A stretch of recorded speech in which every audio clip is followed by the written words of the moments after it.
Hello বন্ধুরা, how are you all? Welcome to my একপা স্টার টট। আশা করি তোমরা সবাই ভালো আছো, সুস্থ আছো, উন্নতি করছো। আজকে আমি ধনুরাশির জানুয়ারি 2025 কিরকম যেতে পারে সেটা একটা রিডিং করবো। ওকে, কিছু মনে করো না, গলাটা একটু বসে গেছে। তো একটু আমার সঙ্গে বের করে নাও। দিদির গলা ব্যথা, দিদির বন্ধুরা একটু সহ্য করে নেবে, তাই তো? গলাটা কিরকম জানি একটু ফেটে ফেটে গেছে। Anyway, angels, light light angels, help father. Om वक्रतुंड महाकाय सूर्यकोटि समप्रभा निर्विघ्नं शुक्रदेव सर्वकार्येषु सर्वदा ওম গঙ্গনাপতয়ে নমঃ নমঃ। Angels, fight light angels, holy father, please আমাকে দেখাও ধনুরাশির জানুয়ারি 2025 কিরকম কাটবে। 3টে কার্ড দেবে। ধনুরাশির জানুয়ারি 2025 কিরকম কাটবে। 1, 2, আরেকটা দাও। জানুয়ারি 2025 কিরকম কাটবে ধনুরাশি। 3টে কার্ড বেরিয়েছে। ফার্স্ট কার্ড বেরিয়েছে ক্রস, সেকেন্ড কার্ড বেরিয়েছে ক্লাউড, থার্ড কার্ড বেরিয়েছে স্টার্স। তো আমি যদি প্রথম থেকে ধরি 6, 16, 8, 36, এখানে কিন্তু 6টা খুব ইম্পর্টেন্ট, তোমরা দেখতেই পাচ্ছ। আর এখানে 6 নম্বর হচ্ছে গিয়ে ক্লাউড। একটু হয়তো মনে একটু ভারাক্রান্ত থাকবে প্রথম দিকটা, বা একটা কনফিউশন থাকবে তোমার মনের মধ্যে, সেটা কিন্তু কিছুটা সময় পরে কেটে যাবে। আর যেটা দেখতে পাচ্ছি 6 অফ কাপস এসছে, বা স্টার কার্ড, তোমার কোনো একটা ইচ্ছে পূরণ হতে পারে, বা পুরনো কোনো বন্ধুর সঙ্গে দেখা হওয়ার সম্ভাবনা আমি দেখতে পাচ্ছি। আর এখানে দেখতে পাচ্ছি ক্রস। খুব আহ, হতে পারে তুমি বেশ একটু আধ্যাত্মিক হয়ে যাবে, স্পিরিচুয়াল হয়ে যাবে, সেটা এখানে দেখতে পাচ্ছি। স্পিরিচুয়ালিটি তোমার মধ্যে বাড়বে, আর ঈশ্বরের প্রতি একটা আকর্ষণ বাড়বে। ঈশ্বরের সঙ্গে একটা আহ, মানে অন্তরঙ্গতা ফিল করবে তুমি। আর যেটা দেখতে পাচ্ছি এখানে 36, আর এখানে আচ্ছা, ছোটখাটো কিছু একটা লস হয়তো শেষ বছর মাসের শেষের দিকে হওয়ার সম্ভাবনা আমি এখানে দেখতে পাচ্ছি। ওকে, এবার তোমার দেখবো সাধারণভাবে তোমার সারাটা মাস কিরকম যেতে পারে।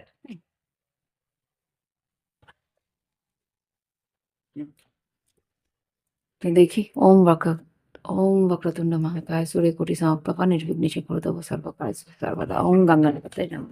Angeles, fighter angels, very father, please আমাকে দেখাও ধনুরাশি জানুয়ারি 2025 সাধারণ জীবন, শরীর স্বাস্থ্য, শিক্ষাক্ষেত্র, বেসরকারি সরকারি কর্মক্ষেত্র, ব্যবসা বাণিজ্য, আর যারা সেলফ এমপ্লয়েড আছে, নিজস্ব কর্ম নিযুক্তিতে আছে তাদের, আর আর্থিক পরিস্থিতি কিরকম যাবে। ওকে, জানুয়ারি 2025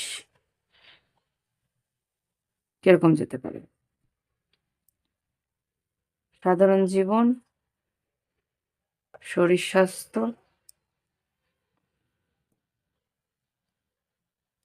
শিক্ষাক্ষেত্র, বেসরকারি কর্মক্ষেত্র, সরকারি কর্মক্ষেত্র, ব্যবসা বাণিজ্য,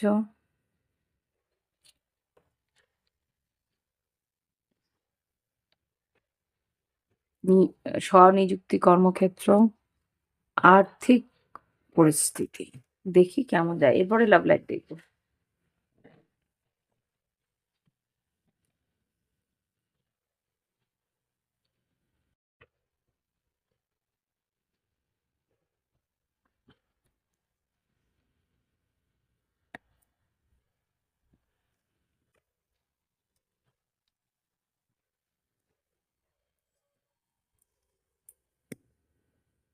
ওকে, এবার দেখি কি হচ্ছে। 9 অফ পেন্টিকেল, সাধারণভাবে তুমি কিন্তু নিজেকে নিয়ে ব্যস্ত থাকবে। এখানে যা দেখতে পাচ্ছি 9 অফ পেন্টিকেল যেটা বলছে, তুমি সাধারণভাবে তুমি নিজের কাজ, নিজের জীবন, নিজের ক্রিয়েটিভিটি, এগুলো নিয়ে ব্যস্ত থাকবে। নিজেকে সুন্দর করে তুলে ধরতে ব্যস্ত থাকবে, বা নিজের যেই কাজটা তুমি করছো সেটা যাতে সুন্দরভাবে করতে পারো, তোমার সৃজনশীলতার মধ্যে তুমি ব্যস্ত থাকবে সাধারণভাবে। ওকে, শরীর স্বাস্থ্য কেমন যাবে। হুইল অফ ফরচুন এসছে, শরীর স্বাস্থ্য মোটামুটি ভালো থাকবে। শরীরের মানে যদি অসুখ বিসুখ থেকে থাকতো বা ছোটোখাটো অসুখ বিসুখের মধ্যে ছিলে, সেটাও কিন্তু উপশম হয়ে যাবে সহজভাবে। ওকে, জুপিটারের একটা ভালো এফেক্ট দেখতে পাচ্ছি। এবার দেখি শিক্ষাক্ষেত্রে। শিক্ষাক্ষেত্রে কিন্তু মুন কার্ড এসছে। সেখানে কিন্তু তুমি মনোযোগ সহকারে পড়াশোনা করছো না। কোনো একটা কারণে তোমার মন বসছে না। হয় মনটা অস্থির হচ্ছে, বা কোনো রকমভাবে কোনো মনের মধ্যে একটা যন্ত্রণা, কষ্ট তোমাকে কাহিল করছে। কোনো না কোনোভাবে তোমার মন ডাইভার্ট হচ্ছে। সেই জন্য কিন্তু পড়াশোনায় সেভাবে মন দিতে পারছো না। ওকে? আর এবার দেখব আ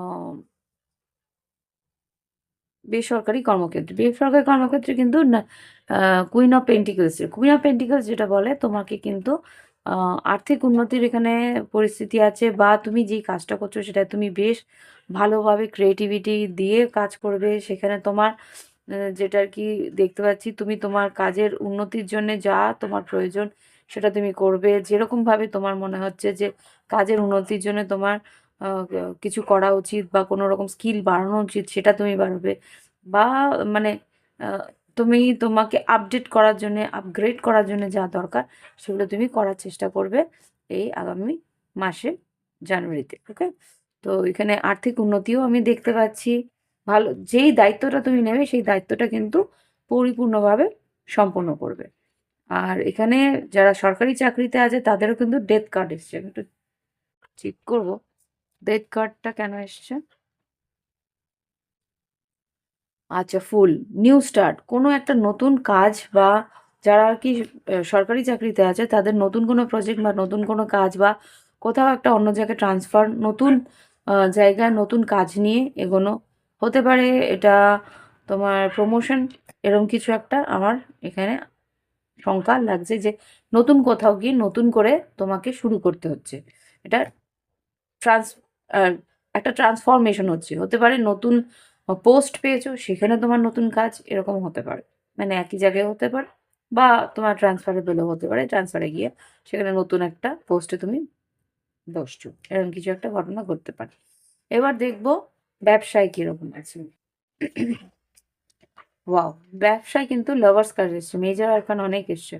একটা, দুটো, তিনটে, চারটে, পাঁচটা। মেজর আরকানা এখানে লাভার্স কার্ড এসছে। লাভার্স কার্ড যেটা বলছে, এখানে কিন্তু তোমার হুম, আহ, ব্যবসায় তোমাকে কিন্তু একটা কোনো রকম বড় কেন ডিসিশন নিতে হবে তোমার ব্যবসায় উন্নতির জন্য। লাভার্স কার্ডকে ক্লারিফাই করো। ও বাবা, ডেভিল। মেজর আরকানাকে ক্লারিফাই করেছে মেজর আরকানা। ডেভিল যেটা বলছে, তোমার কিন্তু লোভবশত কোনো রকম তুমি হয়তো কোনো সিদ্ধান্ত নিতে পারো। সেটাতে কিন্তু নাইন অফ সোর্স তোমাকে যেটা বলছে, তুমি ব্যবসায় ক্ষেত্রে কোনো লোভবশত কোনো সিদ্ধান্ত নিলে কিন্তু তোমার কিন্তু পরে দুশ্চিন্তা হতে পারে, বা কোনো একটা লস হওয়ার সম্ভাবনা আমি এখানে দেখতে পাচ্ছি ব্যবসায়ী ক্ষেত্রে। যারা ফ্রিল্যান্স কাজ করছো তাদের কিন্তু উন্নতি আছে। ফ্রিল্যান্সে যারা কাজ করছো তোমাদের কিন্তু বাবা এমপ্রেস, স্টার কার্ড, অনেক ক্লায়েন্টস আসবে। যারা ফ্রিল্যান্স কাজ করছো, বেস্ট ক্লায়েন্টস আসবে। কিং অফ কাপস আর থ্রি অফ কাপস, নতুন কোনো লোক আসবে যারা আর কি তোমাকে হেল্প করবে কাজের উন্নতির জন্যে, তোমার দিকে নতুন কাজ নিয়ে আসবে। আর্থিক পরিস্থিতি, four of pentacles. Four of pentacles যেটা বলছে, তোমার অর্থ তো আসবে, কিন্তু সেটাকে তোমাকে সেভ করতে হবে। সেটাকে তোমাকে সেভিংস অ্যাকাউন্টে, বা কোনো রকমভাবে কোনো ডিপোজিট, বা কোনো রকমভাবে তুমি নিজের আহ, তোমার ফ্যামিলিতে, বা কোনো রকমভাবে কোনো কোনো ফিক্সড ডিপোজিট, বা কোনো একটা আহ, কি বলবো ওটাকে, সেভিংসের জন্য তোমাকে কাজে লাগাতে বলছি। কোনো পলিসি হোক, কোনো ভাবে সেটাকে এমনভাবে কাজে লাগাতে বলছে যাতে এটা একটা স্থায়িত্ব পায়। ওকে, ফাইভ অফ ফান্ডস, নাহলে কিন্তু পুরো টাকাটাই যেটা আসবে সেটা কিন্তু চলে যাওয়ার সম্ভাবনা আছে। ফ্যামিলির ভালোর জন্য তোমাকে বলছে কিছু টাকা সেভ করে নিতে। ওকে, তো এটা হচ্ছে পুরোপুরি ক্যারিয়ার বা আমাদের আর্থিক পরিস্থিতি। এবার দেখবো লাভ লাইফে কি আসছে।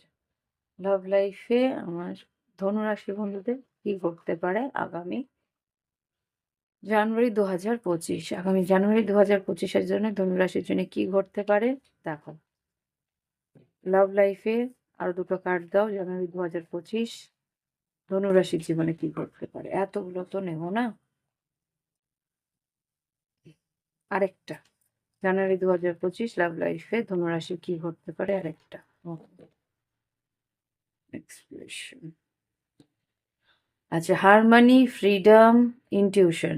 এখানে তুমি তোমার মধ্যে কিন্তু নিজের মধ্যে তুমি তোমার একটা ব্যালেন্স খুঁজে পাবে। এখানে তুমি কোনো একটা পরিস্থিতি থেকে নিজের নিষ্কৃতি পাবে। ইনটিউশন, তোমার সিক্স সেন্স খুব স্ট্রং থাকবে। Expression, century. হতে পারে যে তোমার মনে হবে যে তোমার পার্টনার তোমাকে কিছু মন খুলে বলতে চায়, বা বা হ্যাঁ, তুমি ঈশ্বরের কাছে সারেন্ডার করছো, ঈশ্বরকে বলছো যাকে তোমার আনার তাকে তুমি আমার কাছে আনো, আমি আর কারোর জন্য ভাবো না, পুরোপুরি সারেন্ডার মোডে তুমি আছো। ওকে, এবার দেখি আর কি ঘটতে পারে তোমার লাভ লাইফে জানুয়ারি 2025-এ। এঞ্জেলস প্লিজ আমাকে দেখাও জানুয়ারি 2025-এ ধনুরাশির লাভ লাইফে কি কি ঘটতে পারে। আচ্ছা, হোপ, হ্যাঁ, ইনটিউশন, তোমার সিক্স সেন্স তোমাকে কিন্তু একটা আশার আলো দেখাতে পারে। আশার আলো দেখাতে পারে। মিস অপরচুনিটি, যেই সম্পর্কটা শেষ হয়ে গেছে বা তোমার কাছ থেকে তোমার পার্টনার ডিট্যাচ হয়ে গেছে, ড্যামেজ হয়েছে, মানে মিস অপরচুনিটি, সুযোগ না পেয়ে এই সম্পর্কটা হয়তো শেষের দিকে চলে গেছে, সেইখানে তোমার হয়তো একটা আশার আলো তুমি কোনোভাবে ফিল করবে। তোমার অন্তর্মন হয়তো বলবে যে ঈশ্বর সত্যি যদি আমার জীবনে সেই মানুষটাকে নিয়ে আসতে চায়, তাহলে যেন সঠিকভাবে নিয়ে আসে, এরকম একটা ভাবনা চিন্তা তোমার মধ্যে থাকবে লাভ লাইফ নিয়ে। I haven't give up on us yet, এখনো পর্যন্ত তুমি হাল ছাড়োনি, ডিট্যাচমেন্টে আছো, কিন্তু তবুও তুমি ভাবছো যে হ্যাঁ, কোনো না কোনোভাবে সম্পর্কটা জোড়া লাগতেও পারে। হুম, এটা আমি এখানে দেখছি। হুম, এবার দেখবো, দেখি লাভ লাইফে আর কিছু পার্টনার বলবে।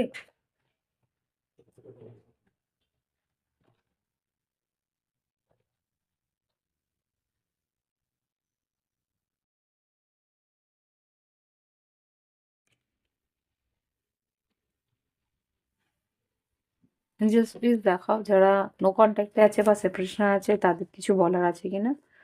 ধনুরাশির পার্টনার, লাভ পার্টনার কিছু। You are not the right person for me, আর I am trying to improve myself. দেখো, তুমি হয়তো তোমার পার্টনারকে ছেড়ে দিচ্ছ বা কোনো রকমভাবে লেট গো করছো, কেননা তুমি বুঝতে পারছো এই সম্পর্কের মধ্যে তোমার ইমপ্রুভমেন্ট নেই বা তোমার পার্টনারের ইমপ্রুভমেন্ট নেই, সেই জন্যে কিন্তু তোমার পার্টনার তোমাকে লেট গো করে দিচ্ছে। লেট, আর কিছু আছে নাকি দেখি, একটা বেরিয়েছে, I can't imagine my life without you.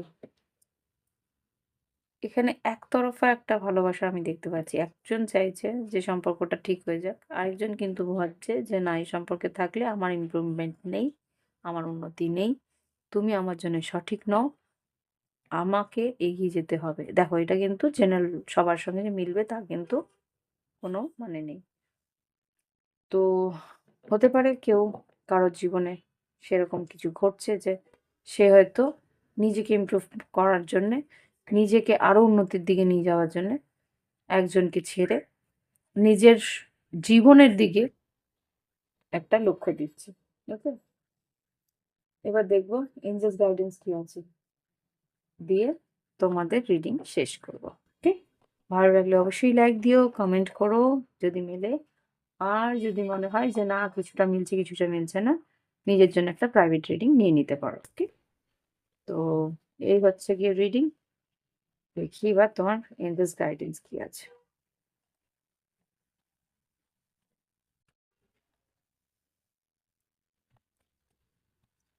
Growth is essential, light up your soul, believe in your magic. খুব সম্ভবত তুমি তোমার পার্টনারকে ছেড়ে যাচ্ছ, জানো তোমার উন্নতির রাস্তা অন্য, তাই জন্য একটা ফ্রিডম এখানে দেখতে পাচ্ছিলাম। নিজের মধ্যে নিজেকে আনন্দ দিচ্ছ, নিজেকে উন্নতির দিকে যখন এগোচ্ছ, তোমার ভালোবাসার জিনিসগুলো অতটা গায়ে মাখছো না যে না ঠিক আছে, সবার জন্য সবকিছু নয়, এরকম কিছু একটা ভাবছো। হুম, গ্রোথ ইজ এসেনশিয়াল। উন্নতির দিকে তুমি নিজেকে এগোচ্ছ, নিজেকে একাই নিজেকে গ্রো করার চেষ্টা করছো। আর তোমার মধ্যে যে সৃজনশীলতা আছে, সৃষ্টির একটা আনন্দ আছে, সেটাতেই উঠেছো এখানে। তাই দেখতে পাচ্ছি raise your energy, bottom of the deck থেকে।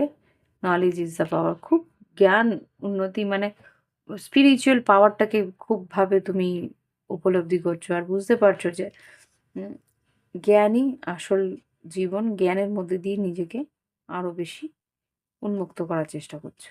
ওকে, দারুণ একটা এনার্জি আমি পেলাম।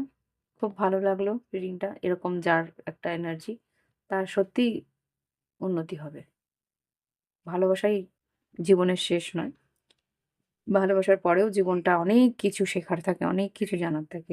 সেটার দিকে যখন তাকায় না মানুষ, তখন অনেক বড় ভাস্ট একটা সুযোগের রাস্তা খুলে যায়। হুম, তো এই এনার্জিটাকে ধরে রেখো। ভালো লাগলো দেখে। Thank you for watching my video. Bye bye, have fun. আর ভালো লাগে, আর যদি মনে হয় যে একটা নিজের রিডিং নেবে, নিতে পারো। ভিডিও ডিসক্রিপশন বক্সে হোয়াটসঅ্যাপ নাম্বার রইলো, যোগাযোগ করে নিও। ওকে, বাই বাই, হ্যাভ ফান।